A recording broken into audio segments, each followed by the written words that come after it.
This game was insane to witness as the Dallas Cowboys narrowly defeated the New York Giants in what was the first win of the Brian Schottenheimer era.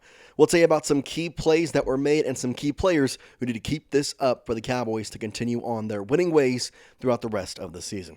Welcome, everybody. I'm Jace Andrews. I appreciate you tuning in to today's show. Have so much to discuss, and we're going to start with that absolutely wild fourth quarter. Like, absolutely crazy fourth quarter. It was going into the fourth quarter, 17-16 Dallas Cowboys.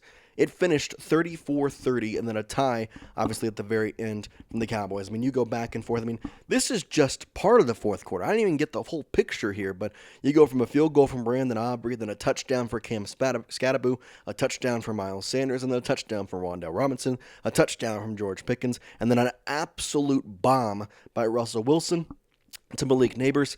I'm going to talk about this play a little more in depth in just a second, but to continue on to that fourth quarter, you go for that bomb to Malik Neighbors. The Cowboys are down by 3, less than a minute to go. Dak Prescott gets a very nice read with Jake Ferguson straight to the gut, and a 64-yard kick from Brandon Aubrey sends us to overtime, and we had like 6 possessions in overtime.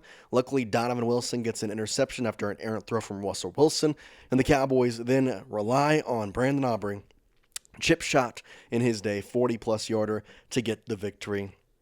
First of all, what an absolute crazy thing. Also, by the way, as I'm recording this, I'm getting alerts that the Dallas Cowboys just signed Jadeveon Clowney as well. So we are going to have a video on that out in just a little bit as well. So be ready for that. Make sure we go there. But talking more about this game, let's look at the stats for either side. We start with the two quarterbacks. I said at the beginning of the week that it was good news for the Cowboys that they were going to face Russell Wilson. And maybe the announcers jinx hit me because Russell Wilson looked like he was back to his Super Bowl winning days. 30 for 41, 450 yards, 3 touchdowns, and 1 interception. Meanwhile, for Dak Prescott, it's 38 52, 361 yards, 2 touchdowns, and 1 interception. 3 sacks for the Cowboys, off the Cowboys offensive line. So 3 for the New York Giants, and 3 sacks as well for the Dallas Cowboys. So, intriguing game. Both quarterbacks played, I'd really say, fantastic in a lot of different lights. Kind of very funny in all this timing. I mean, kind of crazy that we just signed Jadeveon Clowney. I'm gotta be honest, we'll talk so much about that in our upcoming video, but just more talking and basing off this game. The rushing attack was very good once again for Javonte Williams, who had 100-plus total yards of offense when you combine his rushing and receiving. 15 carries, 97 yards, 1 touchdown. It is very obvious Javonte Williams is your number 1 back, and I would argue a little bit that, I mean, we have yet to see Jaden Blue, and so it really waits for that decision, but I think that Javonte might actually end up staying in Dallas next year. Obviously, it depends on the free agency class as well, what the Cowboys want to do, but Javonte has really done a fantastic job throughout 2 games. And a big thing for the Dallas Cowboys as well, their run defense has been legit fantastic, like legit. 21 carries for 84 yards combined for the New York rushing attack. Jackson Dart even popped in there for a, technically a carry, but even Cam Scattaboo being the leading rusher is kind of crazy. Tyrone Tracy Jr. was their leading running back, but the problem was the rushing defense was great, and that's why Jerry Jones, at least, traded Micah Parsons. You get Kenny Clark, and it was fantastic. The rushing offense for the Giants was less than ideal. But the biggest thing to me was that the secondary of the Dallas Cowboys looked abysmal. Like, abysmal today. Kaiir Elam continued to get beat, and it was really bad. Malik Neighbors goes for 167 yards on 9 receptions and 2 touchdowns. Wan'Dale Robinson goes for 8 receptions for 142 yards and 1 touchdown. Not to mention 61 yards for Slayton, 36 yards for Tyrone Tracy, 34 yards for Theo Johnson, and 14 yards for Cam Scattaboo. 450 yards to the air. That should not happen when you have Trevon Diggs.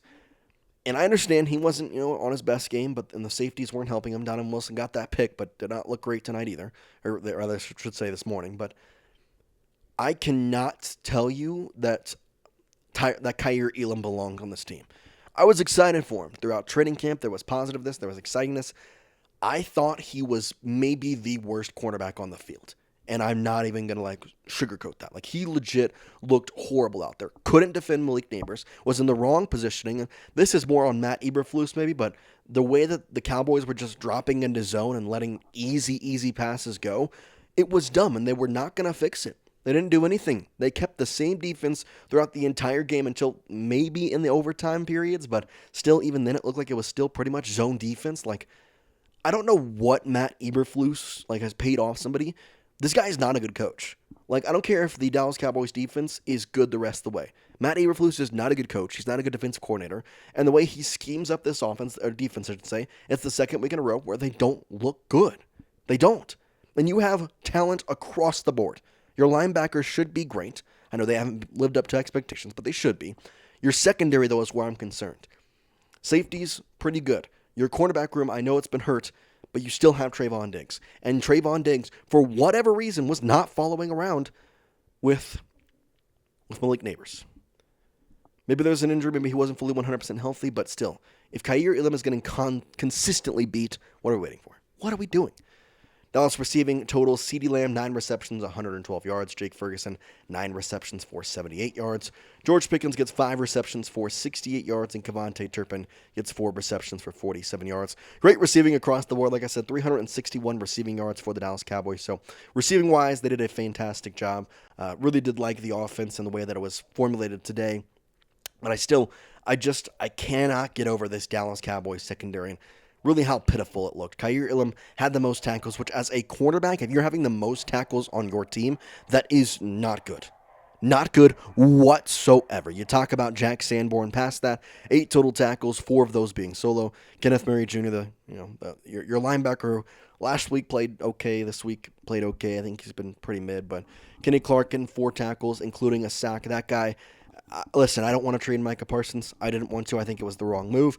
However, if you're trying to look positively at the trade, Kenny Clark has been exactly what Jerry Jones expected and said he would be. So I like what Kenny Clark has been doing. I hope he can continue to do that. And if he can, the Dallas Cowboys have a real shot to, make a good push. But I'm just more concerned about how easy this Giants offense ran up and down the field on your defense, especially in the receiving game, because there is going to be better receiving teams. Wan'Dale Robinson being a 2 is one of the... Now, Malik Neighbors is a good 1. That's a great number 1 on receiver. But there's going to be way better 2s than Wan'Dale Robinson that you're going to have to face. And I'm a little concerned for that. So, in that same light, Jerry Jones told us this morning that Deron Bland would be out next week, but there is hope that he can come back for week number 4 against the Green Bay Packers. But you really need him back soon because they shut down A.J. Brown and Devontae Smith. And today, as I showed you, Malik Neighbors going for 167 and Wan'Dale Robinson going for 142. Now, this is an offensive game, 100% understand that, but I still think it's disheartening to see that. Got to talk about Brandon Aubrey, of course. This guy who was a software engineer, a pro soccer player, coming off the couch because his wife said, oh yeah, you could miss like that. And now he's the best kicker in the NFL. The best, no contest. There is not a better kicker in the NFL right now than Brandon Aubrey, and I don't think it's close. 64-yarder. Ice in his veins to go to overtime. Kicks a 46-yarder to win it. Had multiple field goals throughout this contest. I mean, he has legit been the best kicker in the NFL this year and maybe becoming one of the best kickers in the NFL all time if he continues this.